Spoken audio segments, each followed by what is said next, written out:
Книга 15. Тао. Путь Вознесения. Работа с предками. Мать-Земля желает дать некоторые советы относительно того, как можно работать со своими древними красными предками, чтобы идти к исцелению самого себя через Вознесение, и к исцелению Земли, на которой вы проживаете. Для того, чтобы вознестись, каждый восходящий человек простирается назад во времени до своих древних предков. Все люди, будь ли они белыми, черными, коричневыми или желтыми, обнаружат, что их древние предки связаны с одной из 7 красных коренных рас, отобранных на Землю 75 тысяч лет назад сириусианской расой. Язык света – это язык, основанный на единстве, аналогичный оригинальному языку, привнесенному на Землю с Сириуса, с некоторыми незначительными модификациями, позволяющими ему обладать большей стабильностью. Когда Вознесение входит в Калею, открывается доступ и к предкам, и к генетической информации, утраченной в древние времена. Когда-то давно ваши древние предки вмещали в себя другую биохимическую структуру, которая не старела, не умирала, жила 2000 лет и поддерживала большую разумность. В то историческое время люди жили сообща, в относительном мире и единстве. И когда восходящие выражают намерение вознестись, каждый тянет древние генетические записи в настоящее время, и воплощает их через сознательный добровольный выбор. Биохимия как таковая начинает все более и более изменяться в кристаллическую структуру.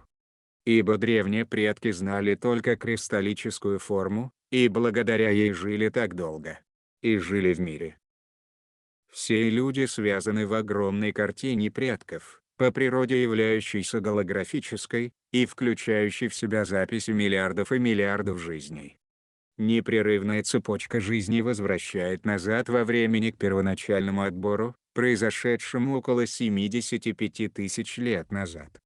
Дополнительные предки и родословные прибавились, когда 50 тысяч лет назад были отобраны великие мастера, а также с прибытием плеядианского семейства Ано, приблизительно 45 тысяч лет назад. Мы говорим только в планетарных годах, и поэтому для понимания в человеческом времяисчисления числа необходимо умножать на 4. Каждый человек, рожденный в настоящее время с 2 единицами ДНК, выбирает из 25 родословных от матери или отца. Для людей, выбирающих возноситься в этой жизни, наследственность определяет судьбу с точки зрения того, как далеко он может вознестись, или же не имеет такой возможности. В данное время, все люди могут вознестись в биологии приблизительно до 1800 единиц ДНК и кристаллической формы. Те же, у кого глубже просматриваются духовные цели, и эволюционная тропа к бодхисаттве, и выше, в одной из 25 выбранных родословных должны обладать наследственностью великого мастера, иначе далее 3000 единиц посвящений пойти не удастся. Почему? Дальнейшее восхождение требует наличия биологической информации для трансмутации ДНК в более древнюю биохимию, и если у человека нет такого врожденного знания, то у него просто отсутствует биологическая способность возноситься далее. Когда возносящийся выражает намерение вознестись, каждый открывает следующий пласт картины предков, за пределами теогенетических материалов, которые к данному моменту уже воплощены в ходе восхождения. После того, как картина открывается, в нефизической форме пребывает определенный резерв предков. Такие предки будут идти от конкретного периода времени, на котором работает посвященный на текущем уровне своего восхождения.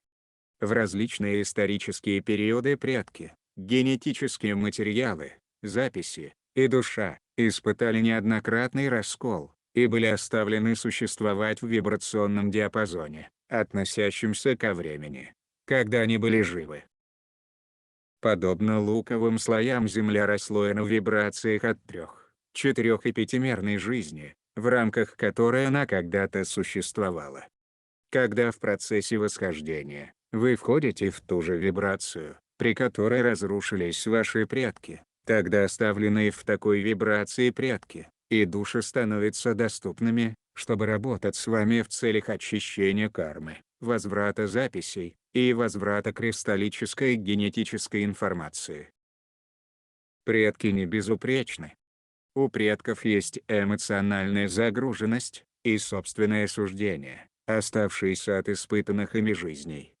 В сущности, предки испытывают потребность очистки и трансформации стереотипов и мыслеформ, так же, как и вы. Поскольку эмоциональный заряд от наследственного опыта, переживания, высвобождается вместе с соответствующими записями, что хранились в биологии, то и предки, и вы сами получаете возможность преодолевать связанное с этим опытом суждение, боль, гнев, страх, или какую бы то ни было другую, вовлеченную эмоцию. Таким образом, идет совместное развитие предков вместе с вами, и вместе с душой. Душа, вместе с предками, аналогичным образом раскалывается при наличии боли, гнева, страха, осуждения или стыда. Путем человеческого вознесения, душа возносится, восстанавливая свои потерянные части. Когда душа проходит преобразование, эмоциональный заряд высвобождается, и при этом душа растет в размерах и знании, и приходит к более глубокому уровню сострадания, единства и несуждения, подобно вашему собственному сознанию. При восстановлении у себя очередной группы древних предков, также идет восстановление всей информации, которую посвященный начинает осознавать. Для каждого восходящего человека, каждый предок, который восстановлен, будет нести в себе части потерянного знания, наряду с утраченными записями о том, что происходило в течение их жизни, и что разворачивалось на той земле, где они жили. Поэтому, вы можете выражать намерение восстановить объединение с каждым предком, для которого высвобождаете карму в данное время, вдобавок, запрашивая древних продвигать вас вперед, тем самым оказывая вам помощь в выборе возноситься. Можно призывать в поле тех предков, которые осознавали процесс плетения грезы, чтобы они вошли и учили вас тому, как снова становиться грезящим и грезой. Можно призывать в поле тех предков, которые владели навыками благословения, чтобы они вошли и учили вас тому, как снова благословлять пищу, себя, Мать-Землю, и все виды жизни на Земле.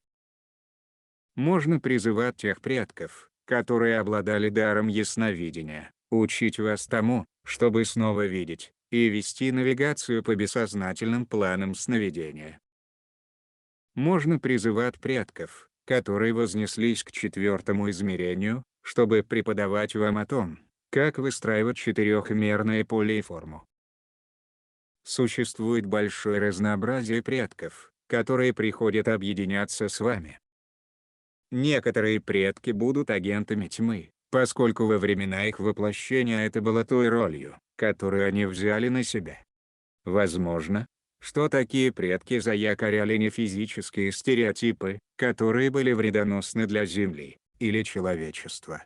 В процессе высвобождения связанной кармы, восходящие люди также удаляют вредные стереотипы, когда-то давно заякоренные собственным предком.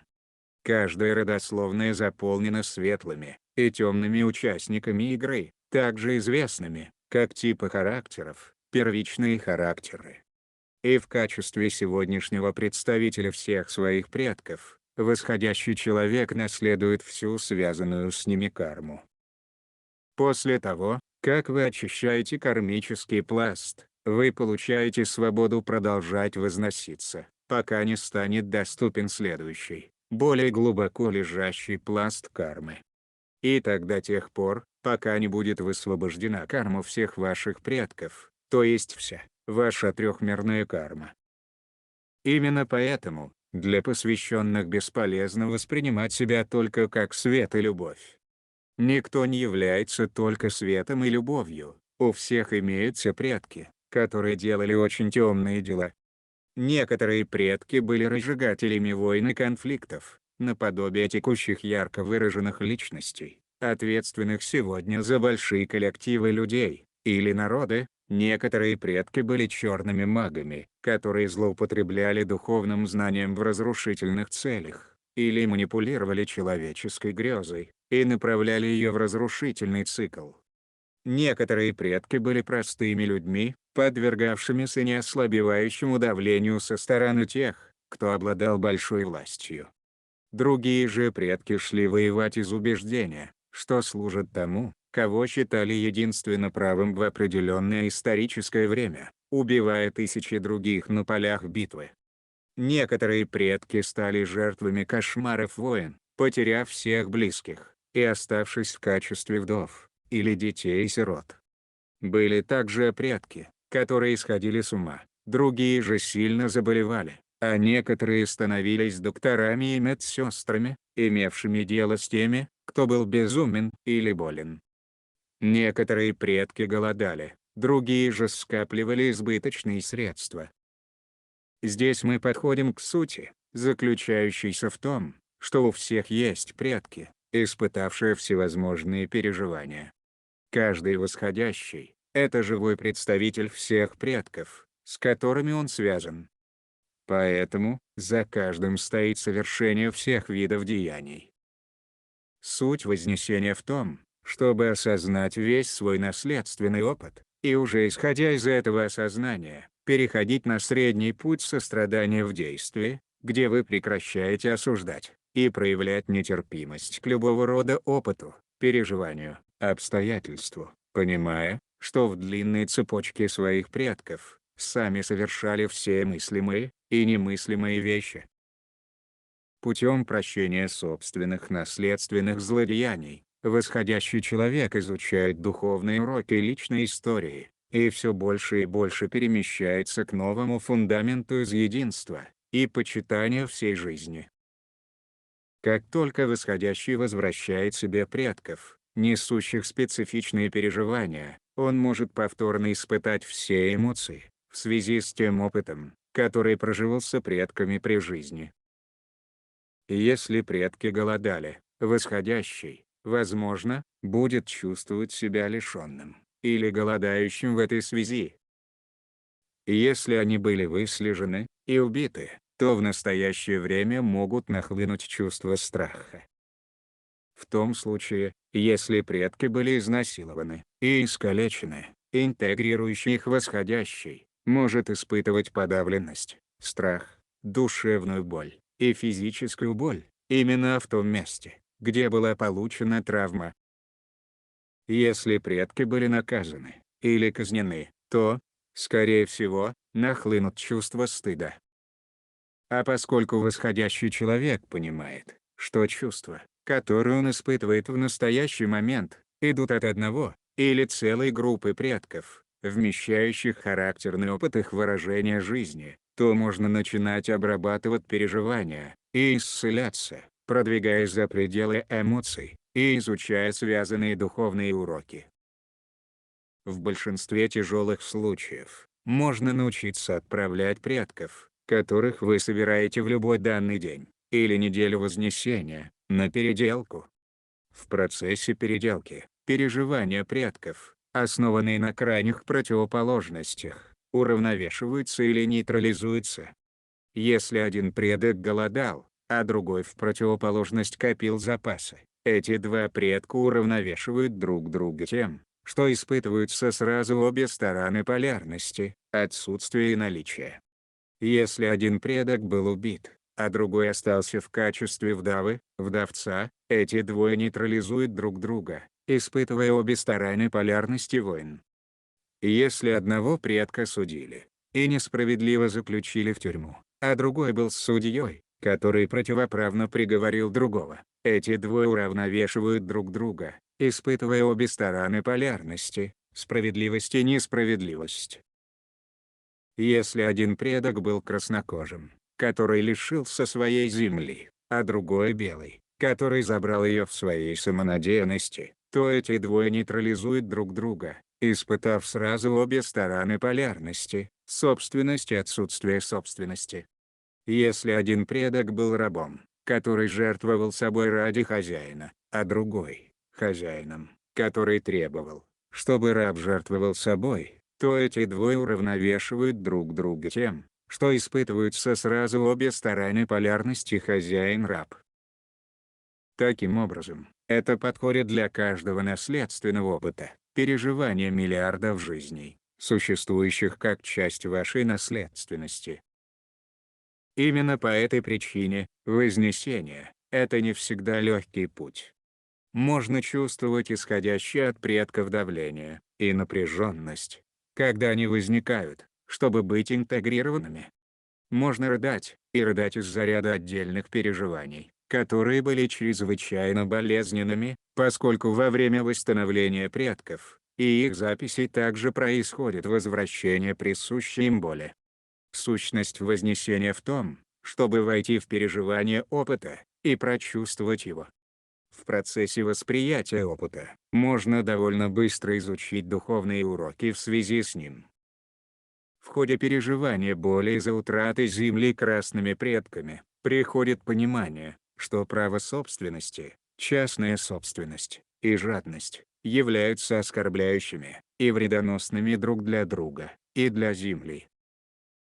Именно поэтому многие посвященные отказываются обладать собственностью или чем-либо в большом количестве, а скорее быть свободными, чтобы пребывать там, где они необходимы земле, и как оно требуется для их непрерывного вознесения.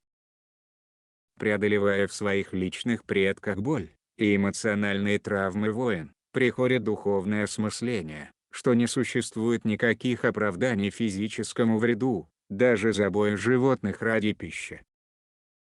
Преодолевая наследственную боль, в результате возникавшей от ложных вознесений генетических болезней и физических недостатков, или увечий, приходит понимание о необходимости осуществления полного вознесения, поскольку что-либо меньшее просто увековечит текущие реалии на вымирание.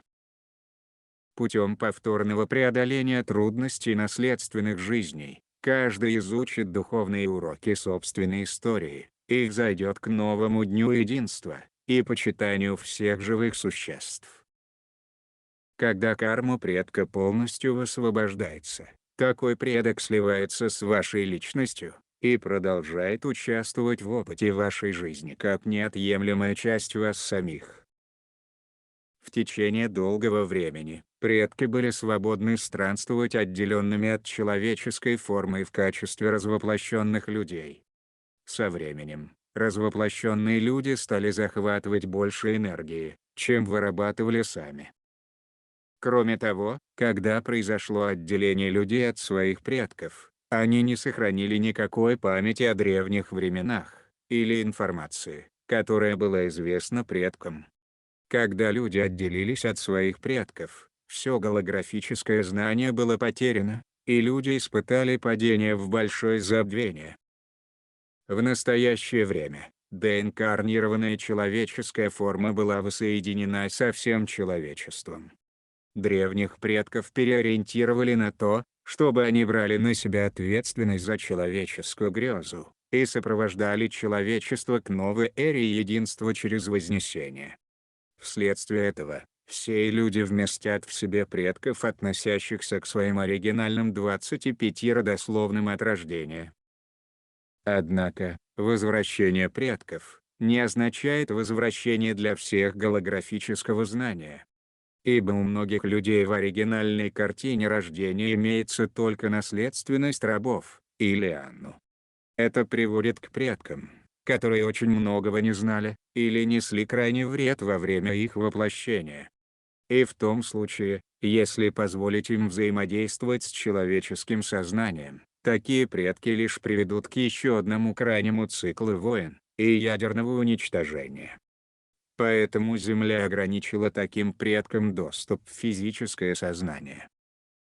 Те, кто являются восходящими, обычно представляют собой смешение красной, Ану, и рабской наследственности, и иногда наследственности великого мастера. Каждый возносящийся посвященный очищает карму для любых предков, которых он вмещает. Путем вознесения должна быть полностью очищена карма, относящаяся к эпохе Ану и их рабов, позволяя возвратить сознание таких людей на Плеяды, где оно в свое время произошло. Большинство из тех, кто в человеческих реалиях стоит на текущих позициях власти и управления, имеет наследственность Ану, поскольку, начиная с первоначальных воплощений Ану, более чем 30 тысяч лет назад, они были единственной группой, относящейся к достижению такой силы. Такие люди покинут Землю в течение надвигающихся времен очищения, тем самым позволяя проявиться новой форме водительства с большим воспоминанием о единстве. Поэтому единственные предки, доступные для человеческого сознания в данное время, являются по происхождению красным народом, или великими мастерами. Можно наблюдать обширный импульс к свободе в Европе, как отражение возврата древних предков во всех людей в мировом масштабе. Такие предки предлагают свое понимание и мудрость, чтобы вести человечество в новый день единства. Предки знают, что насилие, жестокость и война лишь приведет к дальнейшим падениям сознания, и, следовательно, никогда не может быть подходящим выбором. Путь впереди нелегок, имеется много кармы для диссонанса, который должен быть рассеян. Такая карма, главным образом, должна быть очищена через болезнь, поскольку война лишь привела бы к возможности прекращения восхождения всего целого. Восходящие люди с красной наследственностью и великих мастеров будут теперь ощущать присутствие своих древних предков. Отныне можно собирать таких предков, чтобы получить помощь по текущим затруднениям в жизни, а также вести свой текущий уровень вознесения вперед. Это будут красные предки, которые должны учить вас тому, как снова выражать почитание Земле, а также почитание пищи, и учение о том, как снова жить в гармонии с другими царствами, и друг с другом. Поскольку вы позволяете предкам оказывать помощь, вы можете возвращать и вспоминать свою древнюю наследственность, и возноситься из текущих реалий боли и разлада. Возносящиеся посвященные, возможно, будут испытывать желание посетить те места на Земле, ту почву, на которой когда-то жили их древние предки, даже если там нет условий для проживания. И это имеет большое значение. Потому что полноценное восстановление записи первопричин может произойти только при посещении Земли древних предков, где в достаточной степени можно возвратить генетические записи, чтобы вознестись выше определенной точки в своей непрерывной эволюции. История повторяет себя бесконечно, пока карма не высвобождается через акт вознесения. Каждый возносится исходя из своей персональной истории, собирая предков, высвобождая карму и записи их жизней, а также через прощение, умение учиться, и усвоение духовных уроков, которые вам предложит личная история. Духовные уроки учат не забывать почитать почву, почитать Мать-Землю, как сознательный и живой консенсус, почитать каждый вид, как Бога и богиню в форме, а также почитать друг друга, как Бога и богиню в полностью сознательной форме человека, дельфина или кита.